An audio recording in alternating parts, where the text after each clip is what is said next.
Professor Felipe, vamos conversar sobre ovos de chocolate e coelhos da Páscoa. Que história é essa, professor? O que tem a ver os ovos de Páscoa, os ovos de chocolate e o coelhinho da Páscoa?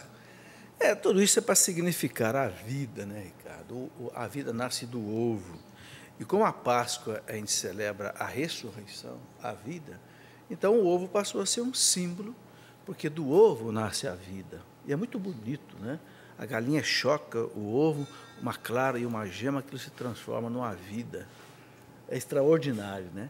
Então, o ovo foi tomado como um símbolo da Páscoa, porque ele representa a vida. E na Páscoa a gente tem a vida, a ressurreição. O coelho, porque é um animal que mais se reproduz. Eu não sei se é o coelho, se é o rato, ou se tem outro. Aqui para o Ocidente é o coelho, né? Então ficou o coelho como símbolo da vida. Mas a gente vai ter depois, vai ter o ratinho da Páscoa, além do coelho da Páscoa. Então, o importante é isso, significa a vida, né? Se esse sentido fosse mantido, seria muito bonito. É pena que o comércio ficou só com o sentido, né, do prazer, do chocolate, do comércio, mas o sentido é significativo, tanto do coelho quanto do ovo. É importante explicar isso para as crianças, sobretudo. Claro, sobretudo explicar para as crianças. Obrigado, professor Felipe. Você está acompanhando o programa Trocando Ideias. Estamos conversando sobre a Semana Santa, aguardando sua participação, especialmente por telefone, pelo 0 Operadora 12 3186 2600. Nós temos 2 presentes para sortear no finalzinho do programa. A Leila tem mais pergunta para o padre Leandro. Vamos lá, Leila. É pecado mortal faltar à missa da Quinta-feira Santa? E quais as celebrações que precisamos participar durante esse tempo? Obrigado, Leila, pela pergunta. Obrigado a você pela pergunta. Muito bem. O mandamento da igreja diz que precisamos guardar os domingos, né, e dias santificados. Na verdade, nós, como cristãos, temos o dever de participar do domingo de Ramos, né, que inicia a Semana Santa, da quinta-feira da instituição da Eucaristia, em que também celebramos aquele gesto de Jesus que lava os pés dos apóstolos, e a sexta-feira santa, a liturgia das 3 horas da tarde, e também a vigília pascal.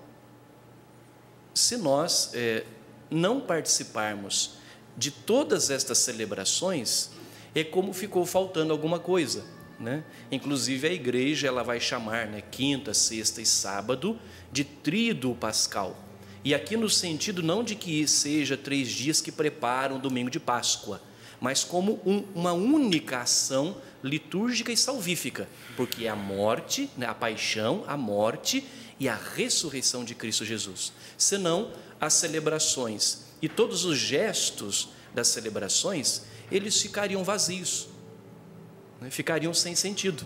Perfeito, e na verdade muito bacana. Todo, né? É um todo. É um todo, é um tríduo. Exato. Não é que precisa ser vivido como uma experiência única. Exato. Por isso precisa participar de todas as celebrações. E aí fica a pergunta, né? É pecado, né? Quer dizer, se eu por preguiça, se eu por desleixo da minha parte e eu não participar, então de fato, né? Isso prescreve como um pecado mortal, um pecado grave, né?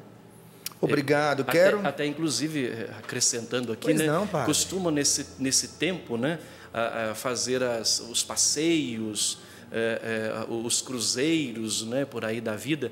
E, na verdade, seria como a gente comparar o seguinte: imagine o dia que o seu pai morre e você diz assim, oba, que legal, então, feriado prolongado. Vou para o litoral, vou fazer um cruzeiro, vou fazer um passeio, vou aproveitar, né?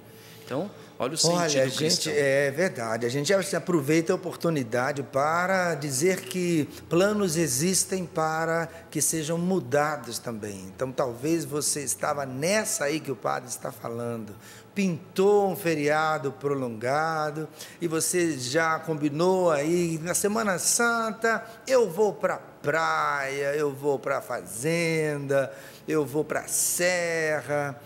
Olha, muda de plano mesmo, e vamos viver o mistério da nossa fé. Nós convidamos você para vir viver conosco o acampamento da Semana Santa. É claro que você também é insistentemente convidado a participar também na sua paróquia. Imagina que a paróquia São Pedro em Lorena não está preparando de forma belíssima, da melhor forma possível a Semana Santa. Então, você que é pároco do Padre Leandro, não pode faltar às celebrações lá. E você também não pode faltar na sua paróquia. Se pode vir participar aqui conosco na Canção Nova, que bom, será muito, muito bem-vindo, mas era aquilo que o padre disse, olha, se você tinha outros planos, muda de plano e vem para cá. Não é isso, galera? Olha esse pessoal bonito que está aqui, olha que beleza. Gente que viajou, quanto tempo para estar aqui na Canção Nova, por exemplo? 26 horas de viagem? 36 horas de viagem, e tem com essa cara boa desse jeito? Deus seja louvado. De onde você veio, querida? De onde você veio? É, a senhora? Eu sou de Soares, Bahia. Soares, Bahia. Bem-vinda, viu? Professor Felipe, eu tenho ali tenho uma participação super especial. Vou ter que ler ali, porque parece que ele é tímido. Eu sei muito bem o que é ser tímido, por incrível que pareça, mas eu sei bem o que é isso. É o José Inácio, ele está na plateia. Não quer falar no microfone, mas é aquele garoto que vai aparecer agora, ali está ele tem 10 anos, e ele gostaria de saber se ele, na cidade, se ele já pode fazer jejum. Se pode fazer jejum? Pode fazer. O jejum, a partir da criança que já fez a primeira comunhão, que já sabe o que significa o jejum, se quiser fazer, pode fazer. Eu não me lembro exatamente, não sei se o padre lembra qual é a idade mínima que a igreja prescreve o início do jejum. Eu sei que a idade final é nos 60. A idade inicial, eu não me lembro se é 18. Não tenho certeza. Preciso conferir. Mas isso não quer dizer que o jejum possa ser feito só por pessoas dentro dessa faixa etária. Não. Qualquer pessoa que tem consciência do que é o jejum pode e deve fazer o jejum. Ok, o senhor teria alguma coisa para acrescentar, padre? Não, é que a igreja, eu estou procurando aqui, né, mas se não me falha a memória, é 14 anos. 14? Dos 14 anos aos 60 anos. Tem uma idade mínima, anos. Que aí já é obrigado. A partir de uma certa idade mínima, exato. É obrigado. Eu não me lembro se é 14 ou 18. E aí a igreja vai dizer, né, nesta faixa etária, aqueles que estão fazendo algum tratamento de saúde, né, e estão enfermos, podem ser dispensados. Estão dispensados do jejum. E evidentemente que aqueles que estão fora, seja para cima, né, ou para baixo, estão livres para poder fazer o jejum. Né? A igreja não coloca nenhum impedimento de fazer, né? Ela só coloca o mínimo e o máximo. Obrigado, padre. Obrigado, João, pela sua participação, viu, querido? Seja muito bem-vindo. Você está aqui com a sua família? Você, sua mãe, sua irmã. Você é de onde? Qual é a sua cidade? Fortaleza, a cidade mais linda do planeta. Obrigado pela presença, viu, querido? Leila, você tem pergunta para o padre? Tenho. Vamos em frente. A pessoa não quis se identificar, foi por e-mail, ela diz o seguinte: porque todos os anos a Semana Santa cai em dias diferentes? Nunca é o mesmo dia do ano anterior. Sou catequista de crisma, mas não soube dar essa resposta para meus crismandos. Eles me perguntam se existe uma prova do dia certo que Jesus morreu. E aí, padre? Isto. Então, eu mencionava anteriormente, até eu faço a citação aqui, né? O Concílio Ecumênico de Nicéia, em 325, colocou fim sobre a data da Páscoa, prescrevendo que deveria ser celebrada no domingo depois da primeira lua cheia da primavera. Porque, como eu mencionei anteriormente, nós vamos encontrar lá no livro do Êxodo aquilo que Deus fala para Moisés dizer aos filhos de Israel, né? E que exatamente é 14 de Nisan. Então, em 325, o Concílio Ecumênico de Nicéia foi definido a data, né? E evidentemente que aqui nós estamos falando de um calendário judaico. O mês de Nisan é um mês do calendário judaico. Então, é a partir dele, desta primeira lua cheia da primavera, e que é definido o nosso calendário cristão. Obrigado, padre. Nós já conversamos. Talvez uma explicação aí que ajude a entender. Pois não, professor, obrigado. Melhor. O calendário judaico era um calendário lunar. E o nosso calendário é um calendário solar. Então, por isso que desencontra. Né? Quer dizer, o judeu celebrava a Páscoa no dia de 14 de Nissan, que teria sido ontem. Ontem, 18, para eles, quer dizer, 18 aqui no calendário solar, 18 de abril, para eles lá seria o 14. É o dia da grande lua cheia, que foi ontem. Então, a igreja colocou, ao invés de celebrar no dia da lua cheia, como fazem os ortodoxos, celebrar no domingo seguinte. Foi que o Papa o Concílio de Nicéia 325 fez, entendeu? Então desencontra porque o calendário lunar ele não coincide com o calendário solar, por isso que todo ano muda. E é importante lembrar que esta é a primeira data que é fixada no calendário, é a Páscoa. A partir da Páscoa é que todas as outras datas móveis são fixadas no calendário. Natal, Carnaval, Quarta-feira de Cinzas, isso é tudo em função, primeiro, da data da Páscoa. Obrigado, professor. Nós vamos conversar sobre o Sábado Santo, a Vigília Pascal. Nosso tempo ele é bem reduzido agora nesse bloco, mas eu penso que dá tempo do padre responder para mim, por gentileza, padre Leandro, o que é a Vigília Pascal? Quando acontece e o que é a vigília? Muito bem. A vigília, é interessante a gente também alertar as pessoas. Olha, eu fui na missa no sábado do Aleluia. Nossa, que missa grande! O padre fez uma missa. Com 11 leituras, às vezes, não é? Ou na verdade, 7 leituras, são 9. 9 prescritas pela igreja, são 9 leituras. Exagerei agora, hein, padre? São 9 com o Evangelho. Sim. Né? São 9 com o Evangelho. Então, são 8 leituras, 8 salmos, depois mais o Evangelho. Então, nossa, aquela missa enorme. Então, veja, em primeiro lugar, não é simplesmente missa, só missa. É uma vigília.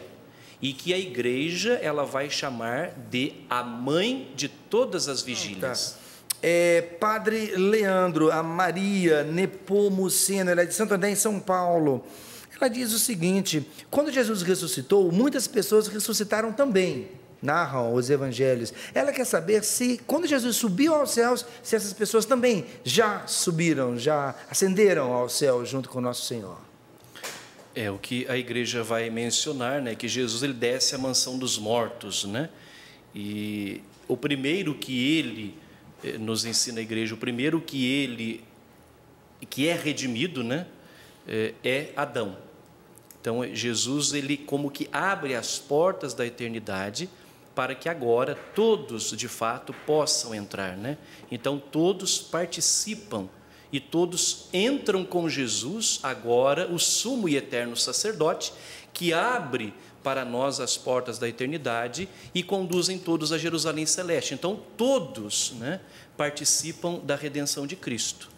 Obrigado, padre. E agora a gente precisa voltar para aquela pergunta que é a Vigília Pascal. Isso. E antes de voltarmos para aquela pergunta, tem mais coisa aí, aqui eu quero retomar, né, a questão do jejum que foi perguntado, né? Então, diz a igreja o seguinte: estão obrigados à lei da abstinência aqueles que tiverem completado 14 anos de idade.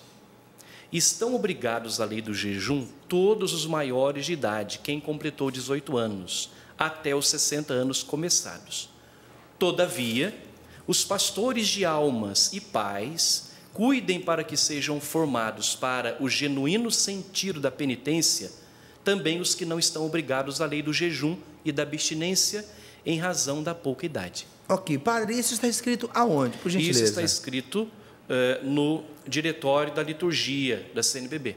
Perfeito. As pessoas podem ter acesso a essa... Isso, nas livrarias católicas você pode adquirir. Ok, obrigado. Padre, vou fazer um dobradinho com o senhor, que o senhor está fazendo do jejum, e a Leia da Pimenta, ela é do Rio de Janeiro, ela pergunta o seguinte: por que a igreja pede abstinência na Páscoa da carne, mas incentiva a venda de bacalhau? Ela pergunta que a igreja se foi a igreja que inventou isso para que seja vendido mais bacalhau. Olha, se a igreja faz o incentivo do bacalhau, eu esqueci de fazer isso na quaresma até hoje, né?